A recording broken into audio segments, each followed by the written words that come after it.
Good afternoon, I hope you're all well. Welcome to Westcroft Koi. What am I up to? So, as you know, or if you don't know, you've missed out. On the 22nd, which is this Sunday coming, we've got an open day here at Westcroft Koi. But it's not just an open day, it's a social gathering as well. So we'll have the likes of Birmingham and West Midlands Koi Society. We'll have mid-staffs there coming as well. So we've got Mike and his team, we've got Colleen and their team coming down to see us. So, show you where we are at the moment. Obviously it's still all looking prep up. Everything's about prep up at the moment. We ain't really stopped, to be honest with you. So, vats are in, obviously there's no fish in them. And then that vat's over there, and I've got my little friend in there having a bit of a fun, as it were. So he's going in there having a little bit. So I've got that, obviously that's got to get cleaned out.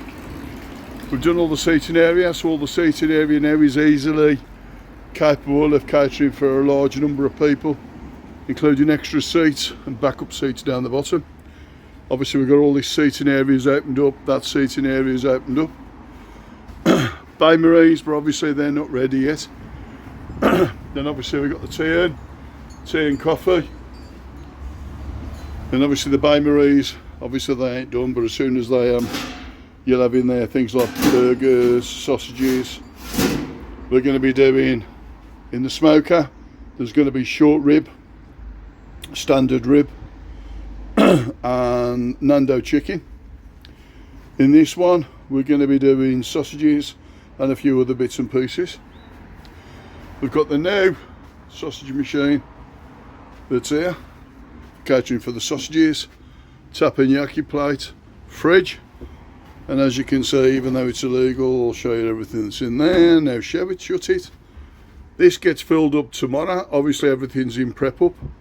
Obviously we've got the burgers will be going in this one, burger baps will be going in this one, sausage baps going in this one. All the cups and everything's in there, so all that's ready to go. Got the other bits and pieces there, got the slush machine up there, we've got the famous rum. Now, just to show you this rum very, very quickly. That's all you get to see. So that gives you an idea, and obviously I don't need to worry about being demonitorised, because I ain't. Simple as that. So what else we up to? So ribs, I can't really show you the ribs at the moment because they've got to be, none of them have been marinated yet. I've got to start prepping them up tomorrow. The main one is the short rib, because obviously that needs about 20 hours in the smoker before we even start, and that will be so tender, be to die for. But I'll just show you a little bit, nothing major. These are doing, they're doing sweet as a nut, absolutely fantastic. And obviously we've got the other fish in here, as you know. Show you the important stuff. So, should really be in here. So, any kitchen buffs in here, you'll see what I'm like. I'm as sad as they come.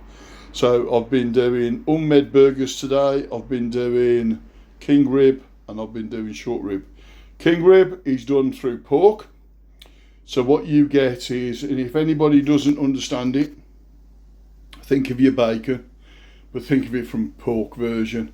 So you've got the belly draft side of it, which is your bacon side, and then you've got the rib that fits at the bottom. So you've got that. So basically you've got your belly draft, and then you've got your rib that fits underneath, and that's basically what a king rib is.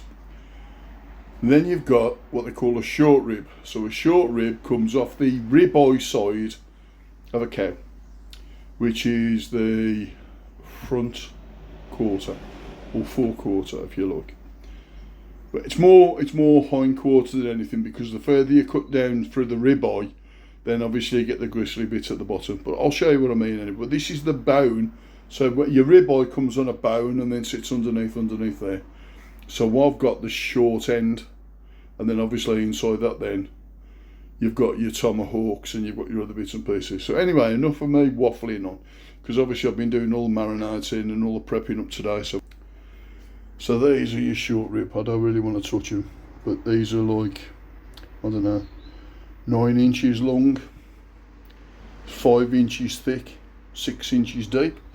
So these have all been marinated in my famous marinade. And then here you've got your king rib. So there is your rib itself. And then there is your belly draft that sits across the back end of it. So think of it as your belly draft and then your king rib that sits underneath. Now what you normally see is the bone cut that way, which is why you see the knobbly bits.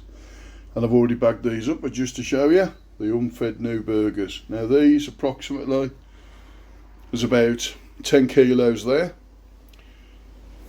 about 12 kilos there, and about 28 kilos there. We've also got my chicken, which is obviously being prepped up now. Obviously that's for all the blood and everything else, and then once that's done, job's a good one for that one. So I'll show you the prep up to get you up and running. I'm going to show you what the ribs look like. However, they're still what they come in blocks of 10 kilos, and the 10 kilo ones, because of how long they have to be stored, they're frozen basically. So we have to thaw them, split them, slice them, descale them. When I say descale, there's a membrane that sits on the back of the rib. So open these up so you can have a quick look. So those are your saddles in there. So you've got a full length of saddle there. That's approximately 18 inches end to end. And then obviously you fold them over, marinate them, and then you get them chilled out. That's what's coming. Also we have got my famous unfed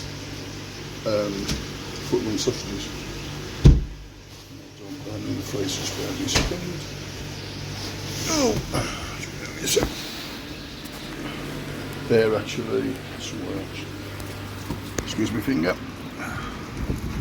So I think you know what a foot-long sausage looks like anyway. So, and I ain't got a foot-long sausage. There you go. Anyway, so as you know, we've got an open day on the 22nd.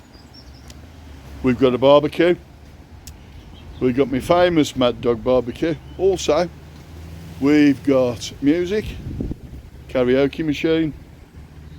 So if anybody wants to stop past 5 o'clock, they're more than welcome. But you mean stopping, simple as that. And then obviously we'll do, if anybody wants a cook-off, then I'll do a cook-off on the teppanyaki plate, a bit of supper. But saying that, if somebody wants any supper, then they haven't eaten anything during the day, which is quite mad. Bit of advice, if you're a bigger meat eater, back the chicken off, because there's a lot of protein in chicken. And as you know, if you eat a lot of chicken, you've got no space for nothing else. So my advice to you is leave your chicken till last. Or leave the chicken for the ladies, so they can do the old picking, do whatever it is that they want to do. We're also putting some prawns on for those people that are not the major meat orientated side of it. So we'll be doing that as well. What else? Obviously my Jamaican rum punch. Now obviously Jamaican rum punch comes quite powerful. When I say quite powerful, when you talk about 68% proof, like rum, and then when you're talking 3 litres just to ferment it, because obviously it takes, to get the good fermentation, it takes about 24 hours, 24 to 30 hours gives you the good fermentation. So that'll start tomorrow. Pretty sad really, but that'll start about 7 o'clock in the morning. That will start the fermentation process.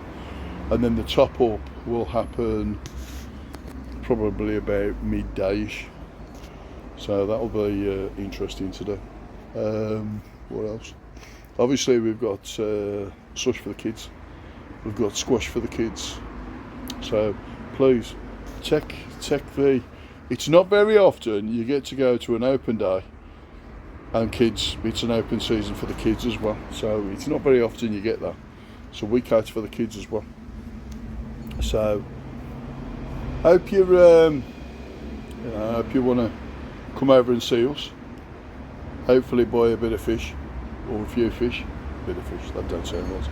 Buy a few fish, If you feel that you don't want to buy any fish, but you feel uncomfortable about the amount of barbecue there is, you want to make a donation, you're more than welcome to make a donation. We will have a donation box out, so you can make a donation to the barbecue. I'm not going to lie to you, there's a lot of money being spent. I ain't going to lie to you. But at the end of the day, it's about saying thank you to the people that have supported me over the last 12 months as well.